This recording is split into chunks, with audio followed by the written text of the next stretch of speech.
नमस्कार. विलास किचनमध्ये तुम्हा सर्वांचं पुन्हा एकदा खूप खूप खूप मनापासून स्वागत आहे. आज मी पालेभाजी करायला घेतली आहे. त्यातूनही मी निवडली आहे शेपूची भाजी आणि या भाजीला मी थोडंसं ग्रामीण टच देत आहे आणि नक्की करून पहा तुम्ही पण, म्हणजे नक्की तुम्हाला पण आवडेल.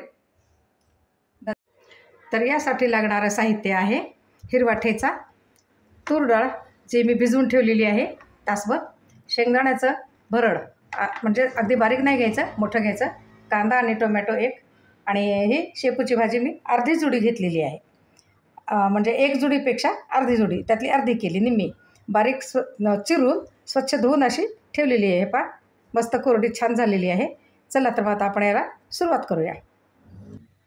मी गॅसवरती कढई ठेवलेली आहे आणि यामध्ये मी दोन हे पापटं तेल टाकलेलं आहे. हे पहा एवढं, आणि आता हे तेल तापलेले छान आहे.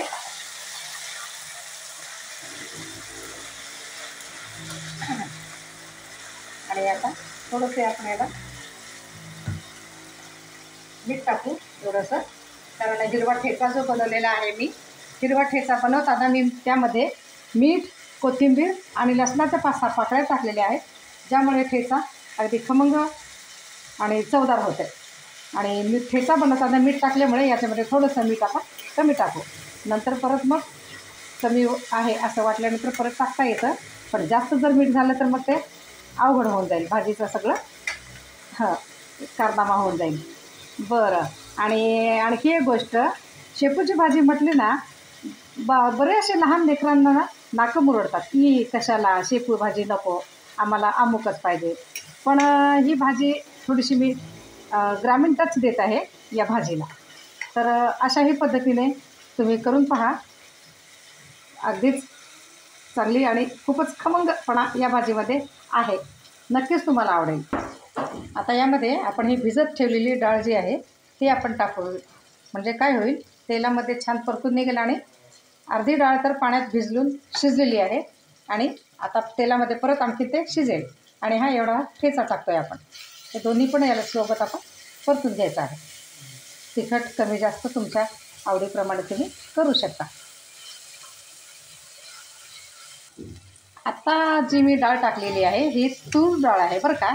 कोण मुगाची डाळ टाकतं, कोण मसूरची टाकतं, आणि बाकीचं शक्यतो मसूर आणि मुगाची डाळ टाकतात. पण तुरीची डाळ टाकून पण करून पहा, ही म्हणजे भारी भन्नाट आहे ही भाजी.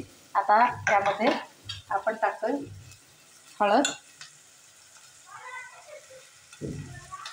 आणि फिरवून घेऊ, आणि आता यामध्ये भाजी टाकूया. ही स्वच्छ चिरून धुवून ठेवलेली भाजी आहे आणि ही भाजी आपण परतून घेऊ.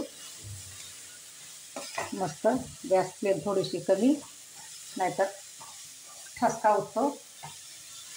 आणि यामध्ये आपण टाकतो ही शेंगदाण्याची भरड, तुमच्या आवडीप्रमाणे कमी किंवा जास्त घेऊ शकता.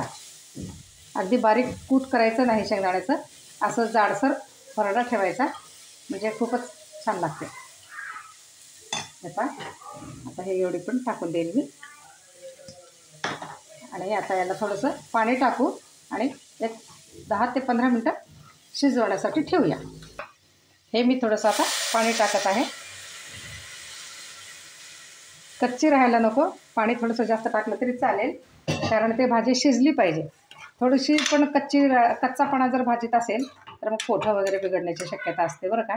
त्यामुळे थोडंसं पाणी लेवलने टाका आणि शिजू द्यायला 15 ते 20 मिनटं वगैरे, ठीक आहे. हे पहा, आता मी याला झाकण ठेवते.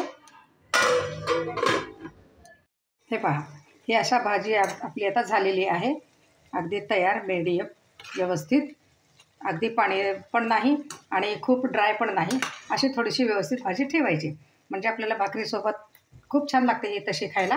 पण पोळी भाजी कशासोबतही तुम्ही खाऊ शकता. आणि आता मी गॅस बंद करत आहे.